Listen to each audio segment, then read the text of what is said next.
여러분 이번 주 주보의 그림의 내용을 아시겠어요? 무슨 그림인지 아시겠나요?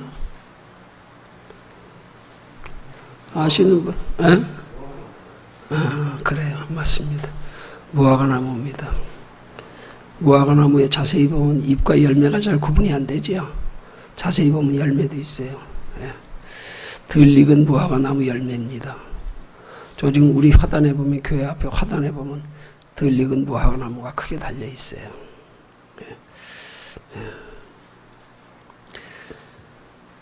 여러분, 무화과나무의 성경적 의미는 하나님의 택한 백성들을 상징하는 나무입니다. 그 이스라엘 백성들을 이 무화과에 비유합니다. 성경은. 그 이스라엘 백성들이 율법으로 구원 얻는 줄 그들이 잘못 알고 율법은 철저히 지켜 행하면서도 그 율법을 행하는 동기가 하나님을 의식하고 순수하게 믿음 안에서 행하시는 것이 아니고 사람을 의식하고 행하는 것 때문에 예수님이 그 무화과 나무를 저주하신 사건이 마태복음과 누가복음에 보면 기록되어 있어요. 그때 예수님이 무화과 나무를 왜 저주하셨냐면 잎은 무성한데 열매가 없어 저주하셨어요. 그 이스라엘 백성들의 행위는 하나님 앞에 거룩한데 그 행위의 거룩함의 근본 동기가 되는 그 마음에 하나님을 사랑하는 마음, 하나님을 의식하는 마음, 하늘에 소망 두는 마음이 없어서 그것을 잎만 무성하고 열매가 없는 무화과 나무로 그렇게 상징하셔서 그 무화과 나무를 뿌리채 마르게 하신 겁니다. 여러분, 우리 모두는 다 아직 덜 익은 무화과 나무 열매입니다. 예.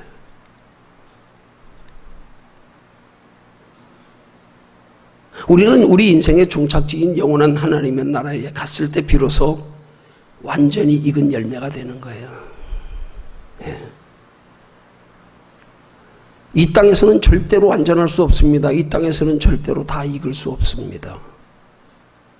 이 땅에서 자신이 믿음으로 다 익었다고 착각하면 안 됩니다. 예. 여러분, 이 땅에서 익었다고 생각하면은요, 하나님 나라에 가기 전에 썩어버립니다. 우리는 하나님의 나라에 가기까지 서서히 익어가는 거예요. 그걸 신학적으로 성화의 과정이라 그러는 겁니다. 성화의 과정. 여러분, 성화의 과정이 결코 우리의 구원의 기준을 말하는 것 아닙니다. 구원은 우리 예수 그리스도의 십자가 공로로 우리 대신 생명 내어주신 예수 그리스도로 말미암아 얻는 건데, 우리가 구원을 얻기 위해서 점점점 성화되어져 가야 된다? 그건 아닙니다. 그렇지만 구원이 우리가 성화되어져 가는 것으로 이루어진다는 말이 되잖아요. 네. 우리가 성화되어져 가는 것, 무화과 나무의 비유로 말해서 우리가 점점점 익어져 가는 것은 하나님의 나라의 영원한 상을 가리키는 겁니다. 네. 다시 말씀드립니다. 우리 성화되어져 가는 게 구원이 아닙니다. 이미 구원받은 사람들이 성화되어져 가는 과정을 거쳐서 하나님 나라에 예비된 하나님이 약속하신 영원한 상을 받게 되는 거예요. 그 영원한 상에 대하여 계시록 22장 12절에서는 내가 줄 상이 내게 있다. 각 사람의 일한 대로 갚아주리라. 계시록은 마지막 심판 때에 있을 일을 말씀하는 거예요. 그 하나님 앞에 섰을 때에 각 사람의 일한 대로 갚아주리라. 내가 줄 상이 내게 있다. 우리의 성화는 하나님의 나라에 상을 쌓아가는 과정이 성화지요. 성화되어 가는 과정이 구원이라고 착각하면 큰일 납니다. 네. 하나님 나라 갈 때 비로소 그 열매가 완성되는 겁니다. 예. 그래서 이 땅은 하나님의 나라에 이르는 과정이고, 영원한 하나님의 나라가 우리 인생의 궁극적 목적지이기 때문에 거기 이를 때 비로소 완전하고 아름답고 영원한 열매가 되는 줄로 믿으시기를 주님의 이름으로 축원합니다. 그런 의미에서 그려진 그림입니다. 아직 익지 않은 무화과나무 열매. 서론적인 말씀이었습니다.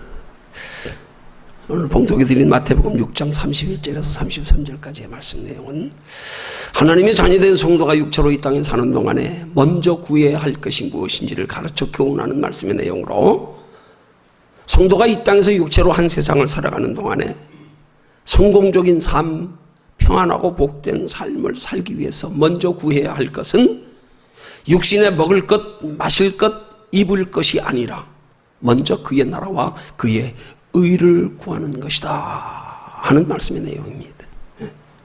그럴 때 하나님께서 우리에게 먹을 것, 입을 것, 마실 것을 우리가 구하는 것보다 더 풍성히 주신다는 말씀이 바로 마태복음 6장 마지막 33절의 말씀의 약속입니다. 이 교훈의 말씀을 달리 표현하면 우리 인생의 그리스도인으로서의 성공적인 삶, 복된 삶을 위해서 우리의 구하는 것에 우선순위를 바르게 해야 된다, 바꿔야 된다, 그런 의미입니다. 자, 그러면 이 시간 본문을 통하여 살펴볼 영적인 교훈의 내용은 먼저 첫 번째로 우리의 삶의 우선순위를 바꾸는 것이 구체적으로 무엇을 바꾸는 것인지에 대하여 살펴보고요. 또 두 번째로 어떻게 하면 바꿀 수가 있는지에 대하여 살펴보고요. 그 다음 마지막 세 번째로는 그런 은혜를 받기 위해서 지녀야 할 우리의 마음의 자세가 어떠해야 하는지, 우리의 삶의 우선순위가 바뀌어지는 은혜요. 그 은혜를 받기 위해서 하나님이 무엇보다도 우리에게 요구하시는 건 마음의 자세라는 사실입니다. 행위가 아닙니다. 행위로 착각하면 율법이 됩니다. 행위로 착각하면 자기의가 됩니다. 행위로 착각할 때 우리는 사탄 마귀에게 까불림 당하고 참소당하고, 그래서 자신의 스스로의 행위 때문에 부끄러워했다가 자책했다가 낙심했다가 실망했다가 때로는 교만했다가 그렇게 된다는 말입니다. 함께 살펴보면서 삶의 우선순위라는 제목으로 함께 은혜 나눕니다. 큰 첫 번째로 성도의 삶의 우선순위를 바꾸는 것이 구체적으로 뭘 바꾸는 건가? 그래서 세분하여 말씀드리면 먼저는 인생을 살면서 우리가 가장 소중히 여기는 것에 우선순위를 바꾸는 거예요.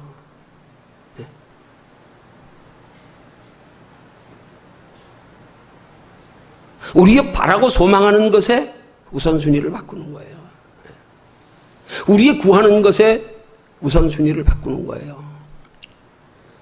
여기에 지금 우선순위를 바꾼다고 하는 말의 의미는 곧 앞서 우리의 구하는 것들을 전부 우리가 소중히 여기는 것, 우리가 바라고 소망하는 것, 우리가 구하는 것들이 눈에 보이는 세상 것, 육신의 것을 전제로 해서 순서를 바꿔야 된다는 말의 뜻입니다. 그게 바로 되었다면 바꿀 필요 없어요. 그거 바로 된 거예요. 근데 우리가 가장 소중히 여기는 것이, 우리가 바라고 소망하는 것이, 우리가 구하는 것이 눈에 보이는 세상 것, 육체로 이 땅에 사는 날 동안에 필요하고 여기서 누리고자 하는 행복과 기쁨과 평안과 만족과 즐거움이라면 이거 순서 바꿔야 된단 말이에요. 이걸 바꿔야 된단 말이에요. 첫 번째로.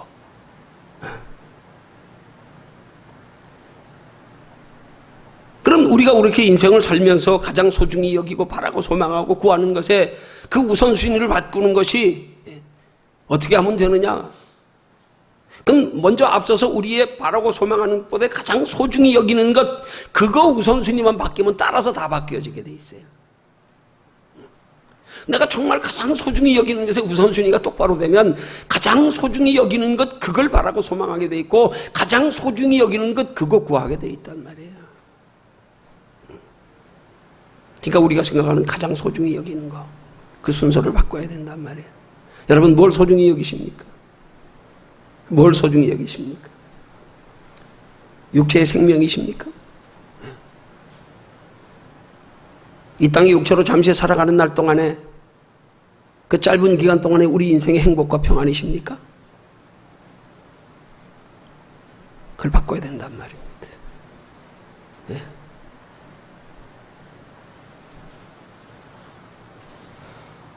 그거 바꿀 때 하나님은 우리에게 우리가 이 땅을 살아가는 동안에 필요한 먹고 입고 마실 것들 하나님이 더 풍족히 채워주시겠다는 겁니다.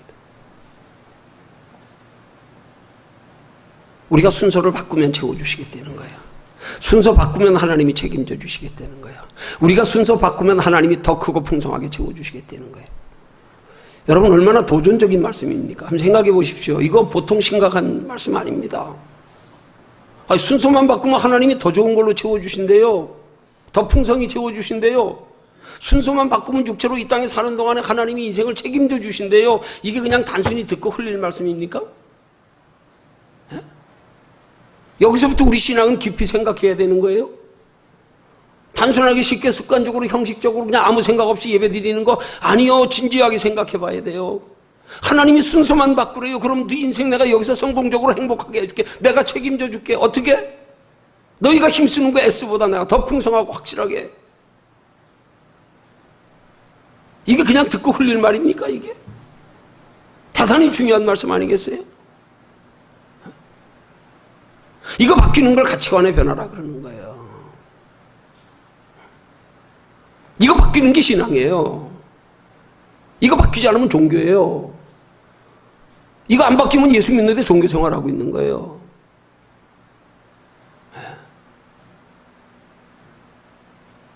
그러니까 하나님은 우리가 하나님 앞에 보시기에 하나님의 의로운 바른 믿음이 될 때 비로소 하나님이 우리에게 주시는 모든 축복들이 우리에게 하나님의 뜻을 이룸이 되고 그걸 통하여 하나님의 영광도 드러나고 그걸 통하여 하나님이 우리를 창조하신 인생의 모든 목적들을 다 이루어 주시는 거란 말입니다. 그 하나님이 우리를 창조하신 인생의 궁극적 목적이 어디입니까? 이 땅 아니잖아요. 여기서 잠깐 사는 거 아니잖아요. 그러면 뭐 짐승이나 다른 건 뭐 있습니까? 아, 짐승만도 못하지요. 뭘 거북이는 500년 이상 산다는데. 아, 짐승들은 그 천재지변의 그 징조를 알아요? 지진이 날라 그러고 무슨 뭐 배가 바다로 나가서 빠질 것 같으면요 미리 쥐들이 알고 배에서 싹 다 도망가 버리고요. 일주일 전부터요. 수천승의 지진이 일어나기 전에 그 두꺼비떼가 10만 마리가 떼지어서 이동을 했대나요? 짐승들까지도 천지지변을 알아요. 창조의 지각으로요. 사람은 그것도 몰라요. 내일 일도 몰라요. 5분 후의 일도 몰라요. 왜요? 하나님의 형상 잃어버렸어요. 왜 잃어버렸습니까?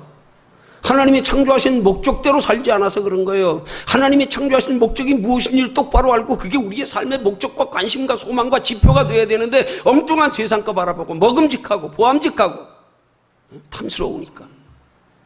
그래서 하나님의 형상 잃어버리면서 우리 지금 순서 다 바뀌어버렸잖아요. 바뀌어버렸잖아요. 예수 믿으면서 이 순서 바로 하는 게 거듭나는 거예요. 신앙은 거기서부터 출발해야 됩니다. 그러면 하나님이 책임져 주신다는데 더 풍성하게 책임져 주신다는데요. 너희 순서만 바꿔라. 순서만 바꿔라.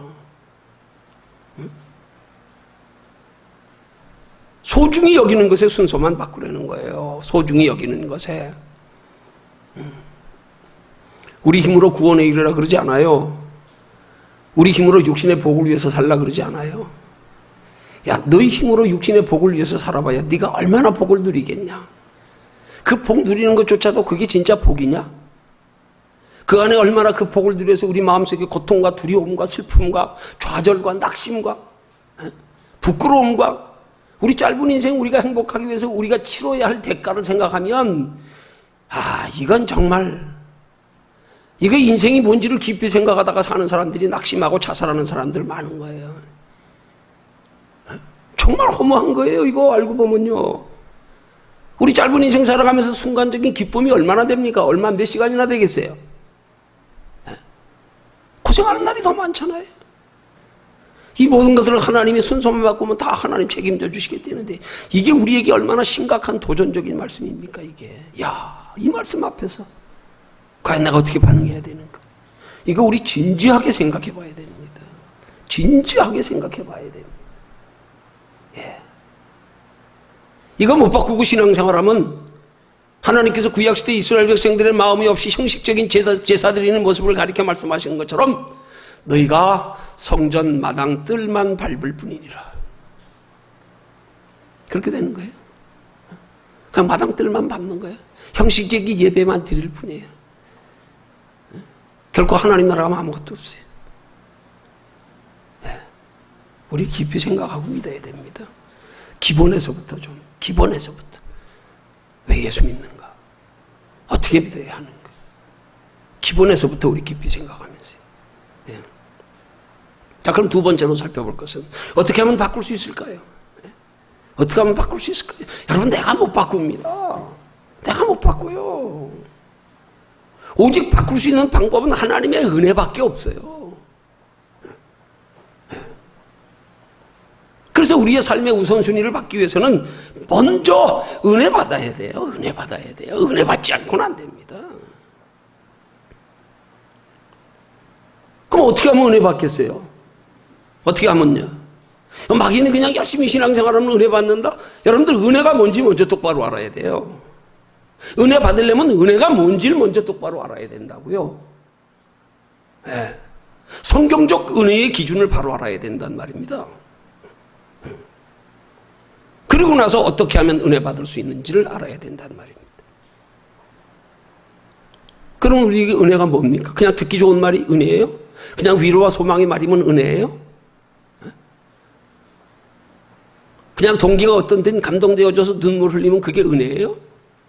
아니요, 그건 은혜가 아니에요. 그건 정확히 말하면 그냥 한순간 감동이에요. 네. 여러분, 감동과 은혜는 달라요. 감동과 은혜를 혼돈하면 안 됩니다. 네. 감동은 잠시 그냥 스쳐 지나가는 거예요. 한순간의 감정의 변화, 한순간의 마음의 변화, 그저 마음의 위로와 소망을 주고 즐거움 주는 거, 그걸 감동이라 그래요. 물론 신앙생활에 감동도 필요하지요. 그러나 감동에 멈춰버리면 안 돼요. 그 많은 경우에 우리 한순간에 감동받고 지나고 나면 다 소멸돼 버렸잖아. 우리 속된 표현으로 말해서 옛날 어른들 표현 말만 핫바지 방구 새듯이 소리도 없이 쉬 보이지도 않게 다 새나가듯, 어느 순간에 은혜 받아 좋았는데 좀 지나고 보니까 하나도 없네. 다 잊어버렸네. 다 새버렸네. 감동은 지나가는 한순간이란 말입니다. 그러나 은혜는 변화합니다. 변화합니다. 예. 우리의 신앙이 성장해가며 성숙해 되어져가는 변화합니다. 예. 근본 심령의 변화요, 우리 인생의 가치관의 변화요, 인생이 무엇이며 어디서 와서 어디로 가는 줄 알고 어떻게 살아야 하는 줄 알고 정말로 내 인생을 가치 있게 사는 게 어떻게 사는 건지를 아는 거, 그걸 은혜라 그러는 거예요. 그건 모르면 형식적인 신앙생활인 거예요. 그건 모르면 예수 믿는 사람이 은혜가 뭔지도 신앙생활하고 있는 거예요. 모른 채로. 은혜가 뭔지도 모른 채로. 그냥 와서 귀 즐거우면 되고, 그냥 은혜 받고 복 받고 아무 일 없으면 되고.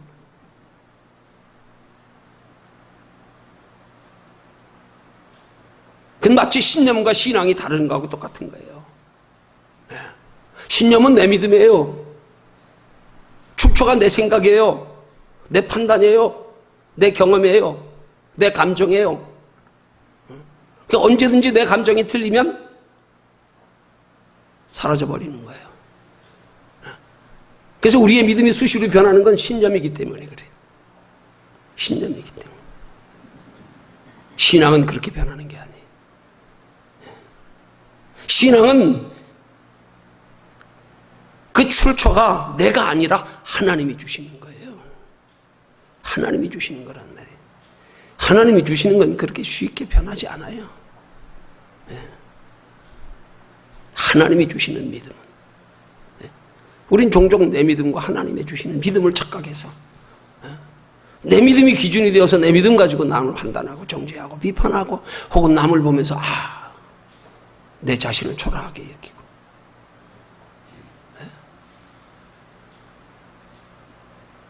좀 더 구체적으로 은혜가 무엇인지를 세 가지 단계로 설명하면, 첫째, 은혜가 뭐냐? 하나님의 말씀이 우리 심령에 새겨져서 마음과 생각이 바뀌고, 그래서 그 말씀이 우리 영혼에 유익되는 게 은혜예요. 영혼에 유익되지 못하면 은혜가 아니라니까요. 그 말씀 듣고 내 심령이 변화되지 않으면 은혜가 아니라니까요. 그렇게 내 심령을 변화시키는 것, 내 영혼에 유익이 되게 하는 것, 그걸 성경적인 단어로 말하면 레마라 그러는 거예요. 영감된 말씀, 그 말씀을 통하여 성령이 역사하셔서 근본 내 심령을 변화시키는 것, 내 삶의 가치관을 변화시키는 것, 그걸 은혜라 그러는 거예요. 지식이 은혜가 아니에요.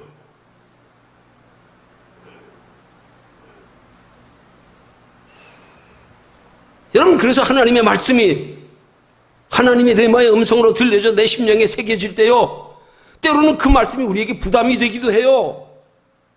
때로는 아픔이 되기도 합니다. 때로는 그 말씀 앞에서 우리의 희생이 요구되기도 합니다. 그런데 우리가 이 은혜의 기준을 똑바로 알면 그 말씀이 우리에게 부담이 되고 아픔이 되고 희생이 요구되어도 그걸 달게 받는다니까요. 그게 하나님의 말씀을 통한 변화의 과정이란 말입니다. 과정에서 나타나는 느낌, 현상이란 말입니다. 근데 많은 사람들이 그 말씀을 듣다가 그 말씀에 성령이 역사니까 부담이 되고 아픔이 되고 희생이 요구되니까 거기서 덮어버리는 경우가 얼마나 많은지 몰라요. 그게 진짜 하나님의 말씀인데, 내 심령 골수를 찔러 쪼개는 말씀인데 당연히 수술하려면 아파야 되잖아요. 안 그렇습니까? 그래서 예레미야 23장 29절에 하나님의 말씀을 이렇게 기록합니다. 나 여호와가 말하노라 내 말이 불같지 아니하냐, 바위를 쳐서 부서뜨리는 방망이 같지 아니하냐. 그 다음에 히브리서 4장 12절은 말씀합니다. 하나님의 말씀은 살았고 운동력이 있어 좌우에 날선 어떤 검보다 예리하여 혼과 연과 및 관절과 골수를 찔러 쪼개기까지 하며 또 마음의 생각과 뜻을 감찰하나니, 여기 보면 말씀을요 불로 표현하고요 방망이로 표현하고요 검으로 칼로 표현합니다. 불은 뭡니까? 태우는 거예요. 방망이는요 쳐서 부셔버리는 거예요. 검은요 찔러 쪼개는 거예요. 그럼 하나님의 말씀을 통하여 태우고 쳐서 부서뜨리고 찔러 쪼개는 게 뭘까요? 그게 바로 말씀에 우리 속에 들어있는 죄악된 것들을 다 불로 태워버리고 방망이로 쳐서 부숴버리고 검으로 찔러 쪼개버리는 거란 말입니다. 불신앙의 생각들이 이게 하나님의 말씀이에요. 불이 되어서 방망이가 되어서 검이 되어서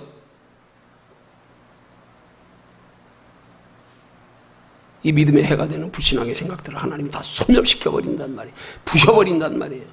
태워버린단 말이에요.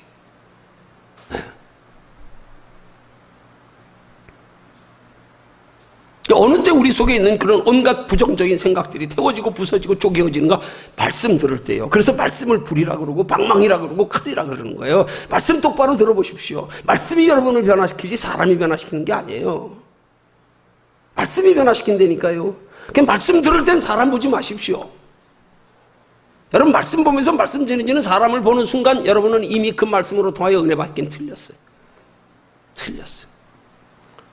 대상이 바뀌었는데요. 말씀하시는 이가 성령인데 보이지 않는 하나님이신데 말씀 전해지는 하나님을 의식하고 보지 않고 사람을 보고 앉았으니 무슨 거기에 은혜가 있겠어요? 그건 은혜도 아니에요. 그건 그 사람 보고 듣다 기분 좋아서 귀는 즐거울지 모르지만 은혜는 아니에요.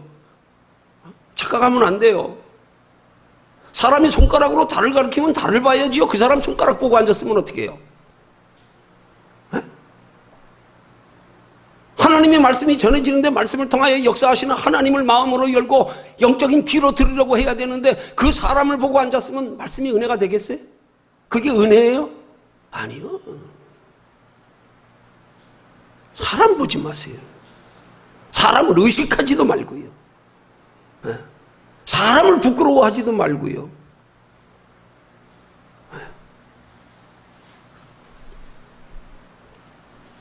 그럼 두 번째로 은혜가 뭡니까?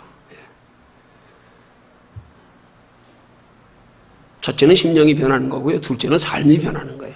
심령이 변하면 그 다음에 우리에게 요구되는 게 변한 심령에서야 우리의 삶이란 말입니다. 하나님이 우리의 심령을 변화시켜 주셔도 우리가 의지와 노력으로 결단으로 변화시켜 준 마음을 따라 행동하는 데 따르는 희생, 고난, 손해, 핍박 이런 것도 각오하는 결단이 있어야 된단 말이에요. 이론적으로 은혜 받은 것 가지고 아니에요. 그건 마치 음식을 앞에 갖다 놓고 음식 맛있겠다, 맛있게 보인다 해놓고 먹지 않는 거하고 똑같아요. 맛있는지 알면 뭐합니까? 먹고 내 몸에 살로 가지 않으면 소용없죠. 아무리 하나님의 말씀으로 우리 심령을 변화시켜 은혜를 깨닫게 하시고 은혜가 뭔지를 알게 하셨어요. 그 은혜를 따라 살아가는 삶의 복됨을 깨달아 알게 하셨어요.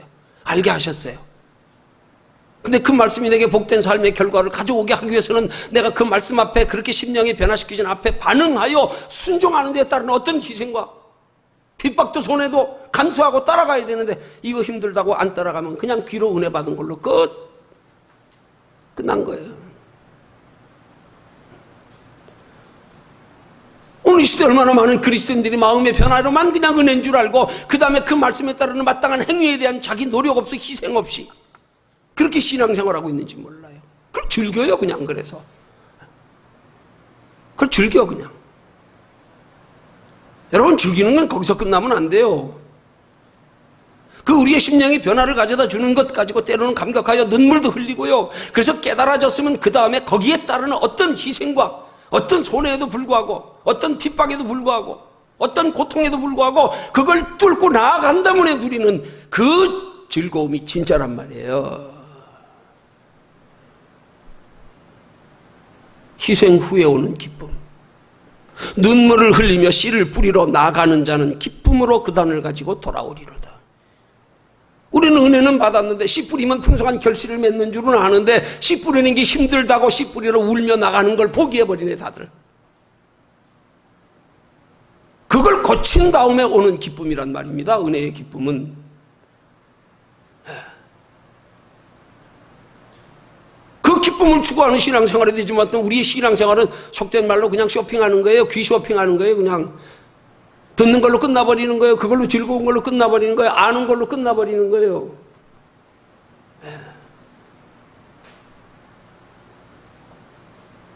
이건 열매 없는 무화과 나무나 똑같은 겁니다.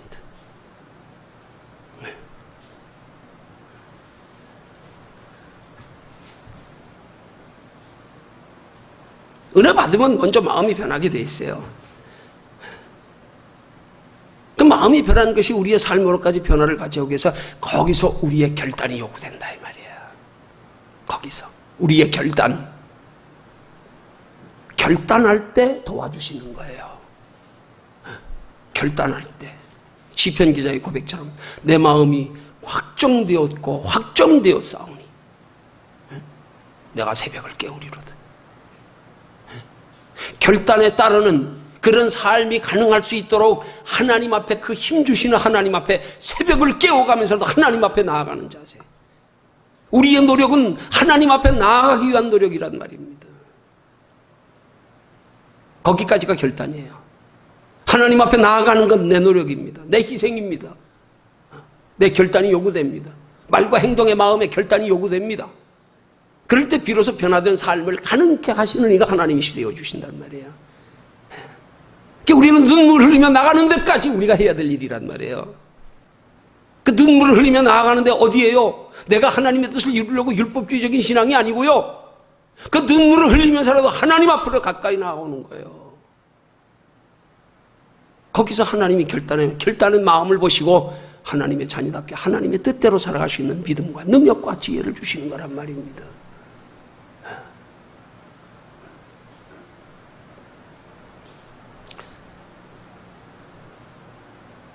하나님 앞에서 우리의 결단된 마음이 하나님을 가까이 하는 믿음의 행동으로 나타나는, 사실 신앙생활에 그게 제일 어려운 거예요. 알고 보면 그것만 통과하면 끝나버려요. 그것만 통과하면. 근데 거기서 넘어져. 거기서 마귀에게 속아. 그래서 하나님이 공급하시는 힘으로 되는 걸 몰라가지고 지 힘으로 하다가 자빠지고, 하나님 앞으로 가까이 나아가기 위한 노력과 희생, 이걸 통과해야 돼요. 그러면 그 다음부터는 하나님이 힘주시게 돼 있어요. 하나님이. 근데 그걸 못 넘어서가지고, 그래서 내 힘 가지고 하려다가 판판이 환경에 넘어지고, 감정에 넘어지고, 인간관계에 넘어지고, 거기서 넘어지는 거예요.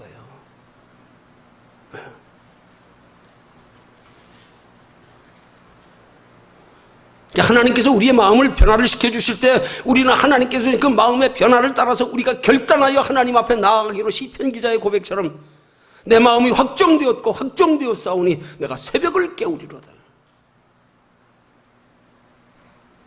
새벽을 깨운다는 말이 뭐예요? 하루의 일과를 하나님 앞에 맡긴 데는 소극적인 의미, 적극적으로 내 인생 전체를 하나님 앞에 맡깁니다. 이제 내가 살던 삶, 내 인생 내가 살지 아니하고 하나님께 맡기겠습니다. 그걸 하루의 첫 시간인 새벽으로 의미하는, 내가 하나님께 나아가리다, 내 인생을 하나님께 맡기리이다, 이 결단이란 말입니다. 그걸 위해서 하나님 앞에 나아가는 데 따른 어떤 희생과 고난도 기꺼이 감당하며 그거 뚫고 넘어가서 뒤에 하나님의 은혜와 축복이 기다리고 있는 거란 말입니다. 이걸 못 넘어서 가지고 중간에 포기하는 사람들이 얼마나 많은지 몰라요. 그걸 내가 하려고 그러다가 자빠지고.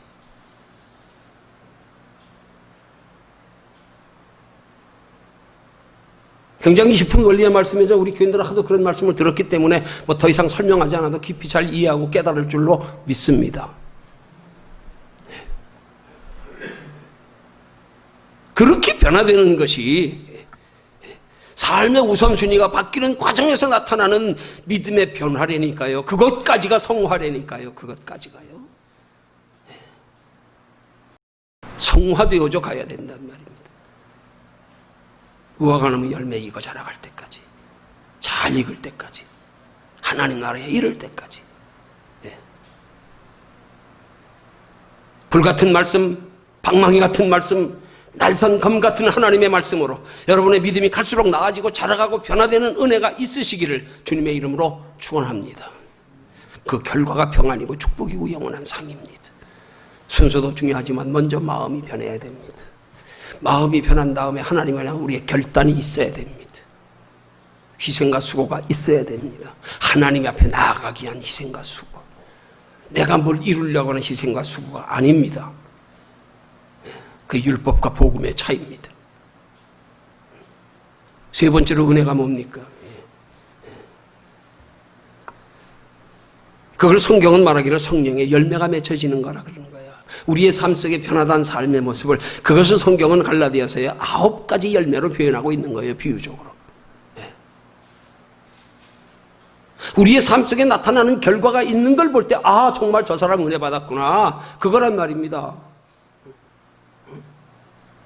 심령이 변화되는 것, 그 변화된 심령 가지고 우리의 결단된 마음의 행동을 하나님을 향하여 가까이 가는 것으로 나타내 보이는 것, 그래서 하나님이 공급하시는 힘과 지혜와 능력의 결과로 우리의 삶 속에 나타나는 삶의 변화, 그게 열매를 가져다 주는 거란 말입니다.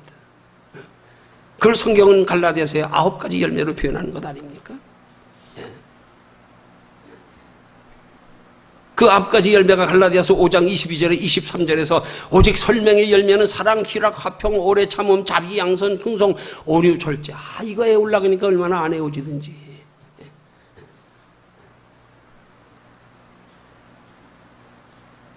이게 우리의 삶에 나타나는 열매란 말이에요.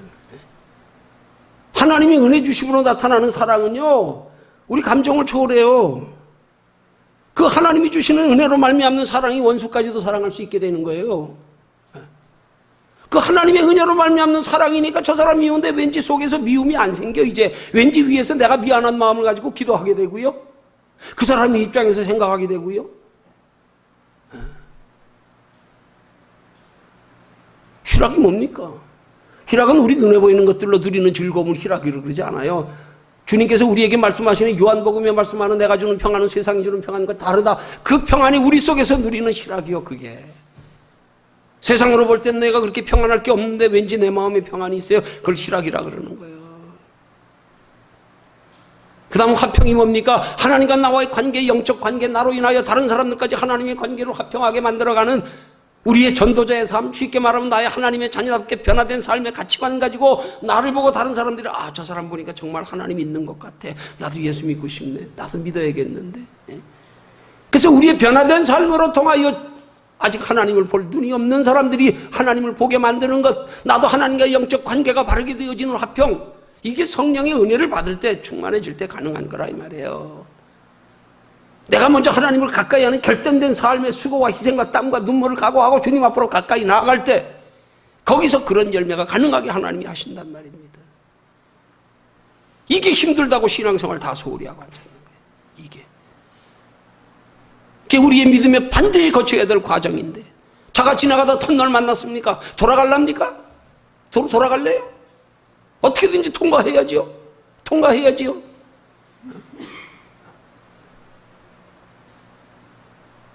우리의 인생길에 하나님 나라를 향하여 가는 여정의 길에 그 터널은요, 돌아가면 끝이에요. 통과해야 됩니다. 이거 통과 못해서 신앙생활을 거기서 다 주저앉아 버려요. 다 조금만 힘들면 다. 아니, 세상이 힘든 건 어떻게 그렇게 잘 감당합니까? 우리 솔직히 한번 돌아보자고요. 우리끼리 한번 각자 자기 자신을. 세상이 힘든 건 얼마나 잘 감당합니까? 얼마나 잘 감당해요? 돈만 된다 그러면 깎는 건 맨날 며칠도 잠 안 자고도 기꺼이 돈 벌어가면서 불평 한마디 없이. 얼마나 잘 이깁니까? 하나님께 영원한 상 받기 위한 우리의 노력은 거기에 비교하면 어떻습니까? 조금만 힘들면 대번, 에이, 잘하. 왜 그렇습니까? 가치인식이 분명하지 않아서 그래요. 가치인식이 분명하지 않아서. 그 가치만 뚜렷이 알아보십시오. 인식해 보십시오.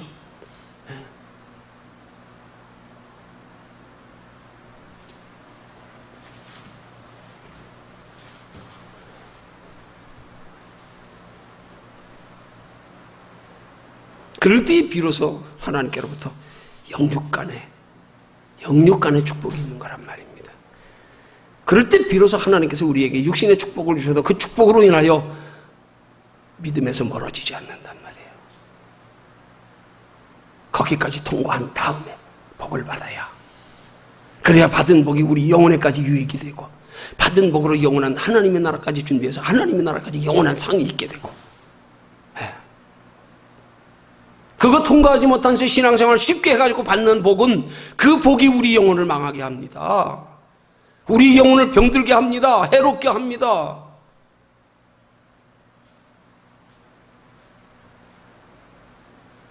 바른 신앙과 기복신앙의 갈림길이 바로 거기란 말이에요. 하나님이 우리 심령에 변화를 주시는데, 변화된 우리 심령을 가지고 하나님 앞에 가까이 나아가기로 결단하고 하나님 앞에 가까이 오게 노력, 이게 갈림길이에요. 여기가 분기점이에요. 아무리 힘들고도 하나님 앞에 가까이 나아가기를, 눈물을 흘리면서 하나님 앞에 가까이 나아가기를 선택해서 통과하고 나면 그때부터 하나님의 자녀된 성도에게 하나님이 세상이 알지 못하는 은혜, 평강, 지혜, 담대함 주시고요, 그 통과한 사람에게 복을 주어야 그 복이 더 하나님 영광이 되고 하나님 나라까지 상이 되게끔 만들어가는 신앙생활을 가능케 한단 말입니다.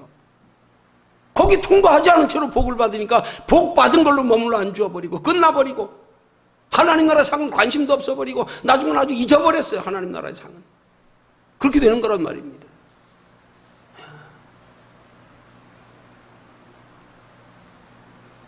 시편 기자와 같은 결단이 있어야 됩니다. 내 마음이 확정되어 싸우고 내가 새벽을 깨우리라. 그걸 예수님을 따르는 제자들에게 예수님이 가르쳐 교훈하는 말씀 아닙니까? 아무든지 나를 따라오든 자기 십자가를 지고 나를 쫓아와라. 예수님을 따르라고 하는 세 부류의 제자 중에 한 사람은 뭐라 그랬어요? 나로 내 부친 장사하고 따라오게 허락하소서. 그 앞에 어떤 제자는, 자기가 따르기를 원하는 제자는 주님이 가시는 죽는 곳이라도 어디까지든지 따라가겠다 그랬어. 근데 하나님은 그 사람이 따라가겠다는 마음의 동기를 이미 아시고 계시기 때문에 그 얘기 한 마리에 느닷없이, 여우도 굴이 있고 공중나는 새도 깃들 곳이 없을 때 인자는 머리 들 곳이 없도다. 너 그래도 따라올래? 그 속에 동기가 잘못된 걸 주님이 아시기 때문에, 저가 예수님이 이 땅에 오셔서 육체로 오셔가지고 이스라엘의 죽은 자 살리시고 막 문둥병자 고치시고 온 세상이 예수 쫓으니까, 예수 따라가면 한 자리 하겠구나. 응?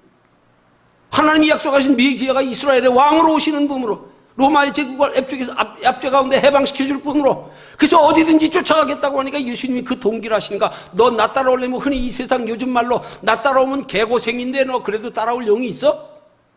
이러고 물어본 거라니까요. 미안한 얘기지만 얼마나 많은 경우에 그리스도인들이 그런 동기로 예수 믿는지 몰라요. 예수 믿어 복이나 받으려고, 예수 믿어 그냥 좀 인생 좀 행복하게 살고 싶어서, 그러다가 뭔가 안 되면 믿어봐야 별거 없네. 또 그래가지고 복 좀 받으면 이제 됐다 좀 쉬자, 자자, 즐기자, 그거 다 넘어지는 거 아니에요 거기서. 그리고 두 번째 제자에게 하시는 말씀, 부모 장사 지내고 따라오는, 야, 부모 장사 지내는 건 죽은 자들로 장사 지내고 너 다 따라와. 너 나한테 사명 감당하려면 지금 육세로 죽은 자가 중요한 게 아니라 영원 죽은 자 살리는 게 더 중요해. 너 가치 인식이 돼 있어? 너 육체보다 영혼도 소중히 여길 준비돼 있어? 영혼 살리는 게 더 급해. 그 가치 인식이 돼 있냐 이 말이에요.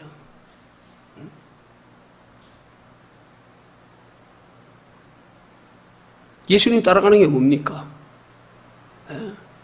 그 예수님과 함께 십자가 지는 게 뭡니까? 그게 구원입니까? 아무든지 자기 십자가를 지려거든 그럼 우리 십자가 져야 구원받습니까? 그 예수님 우리 때문에 뭐하러 십자가 지셨어요? 아니요. 우리 십자가는 하나님 나라에 예비된 영원한 상입니다. 구원은 예수 그리스도 십자가 외에 없습니다. 뭘 우리 십자가를 지는데 그렇게 희생을 요구합니까? 그게 구원의 기준입니까? 착각하면 안 됩니다. 예수님과 함께 하나님 영광 보좌 우편에 앉기를 원하거든. 영원한 상 받기를 원하거든.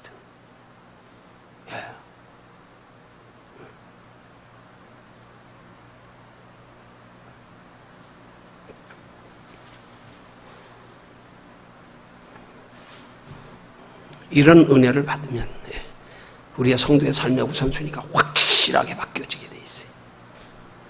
바뀌어져야 됩니다. 그래야 비로소 우리는 물과 성령으로 거듭난 거예요. 이제 우리의 삶의 목적이 뚜렷해졌다.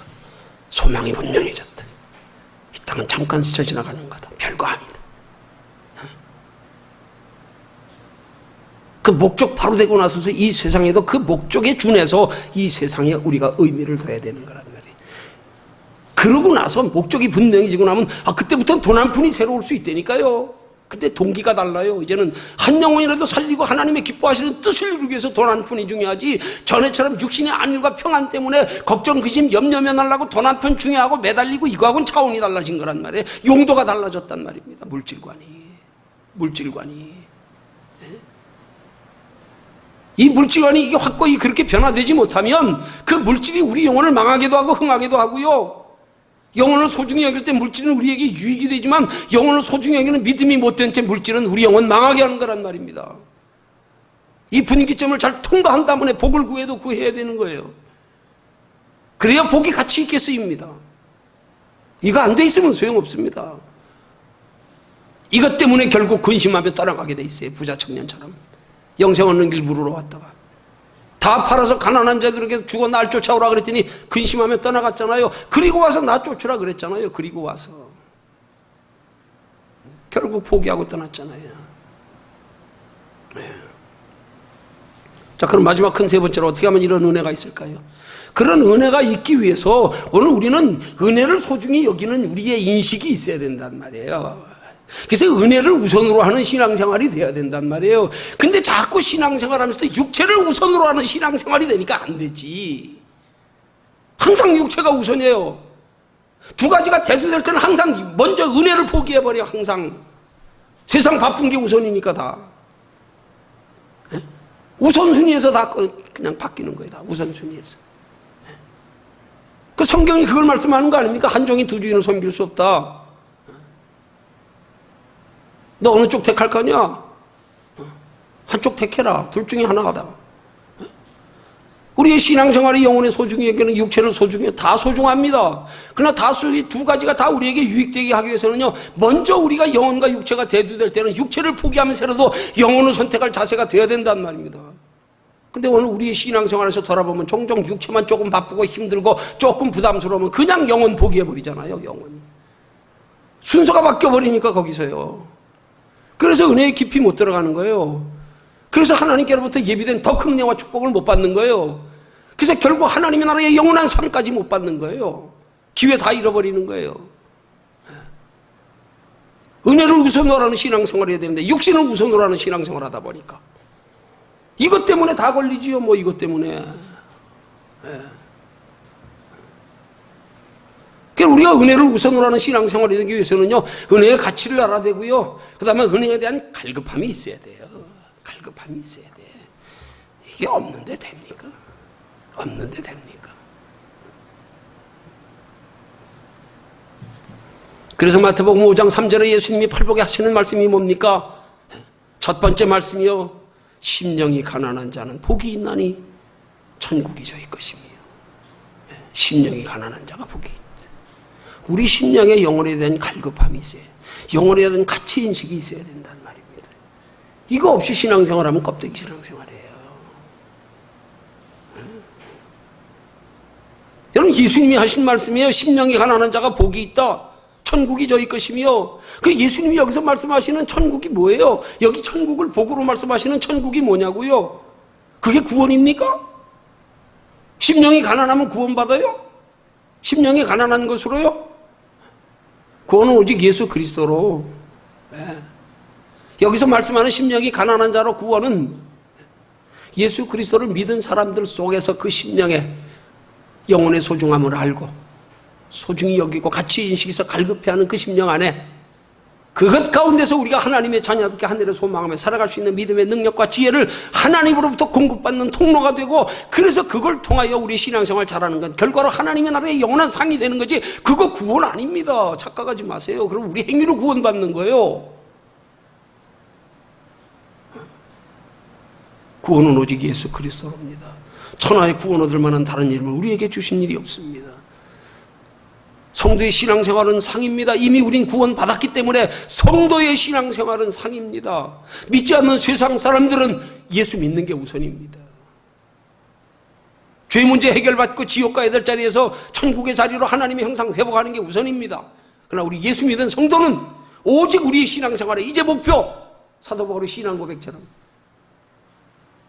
표대를 향하여 달려간다. 부름의 상을 바라보고 달려간다.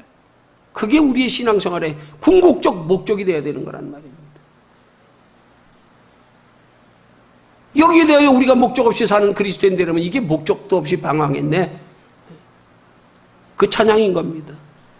앞서 이 찬양 불렀잖아요. 그래서 예배 전에 목적도 없이 방황했네, 소망도 없이 살았네. 예수 믿고도 목적이 없어요. 예수 믿고 나니까 다 됐어서 목적이 없어졌어. 소망도 없어졌어.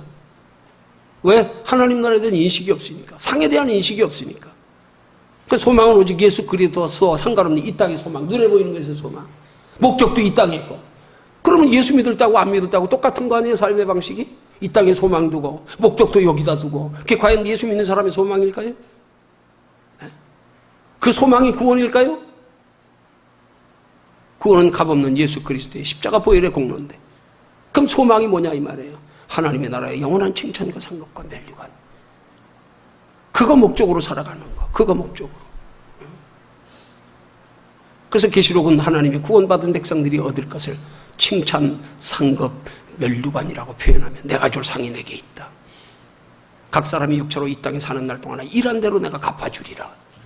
너희들 이와 같이 생원토록 다름질하라. 너희 보물을 하늘에 쌓아두라. 성경이 논의 말씀하는 거 아닙니까?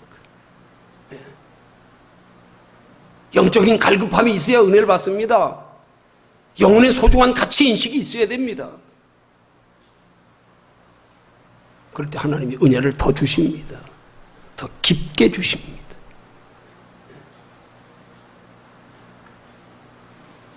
결론 맺습니다. 성도의 신앙생활의 은혜를 우리의 삶의 우선의 자리에 두고 행하는 신앙생활이 되시기 바랍니다. 그러기 위해서 은혜에 대한 갈급함이 있으시기를 바랍니다. 사람은 든 대로 나오게 돼 있어요. 그 사람의 진짜 그 심령에 가치 있고 소중히 여기며 갈급해 보십시오. 무의식 중에도 나옵니다. 그 행동이 나옵니다. 예. 그러면 그 결과가 성공적인 삶입니다. 예. 그 결과가 육체로 이 땅에 사는 삶으로의 승리와 축복이 되고 영원한 하나님의 나라에까지 영원한 상이 되는 줄로 믿으시기를 주님의 이름으로 축원합니다.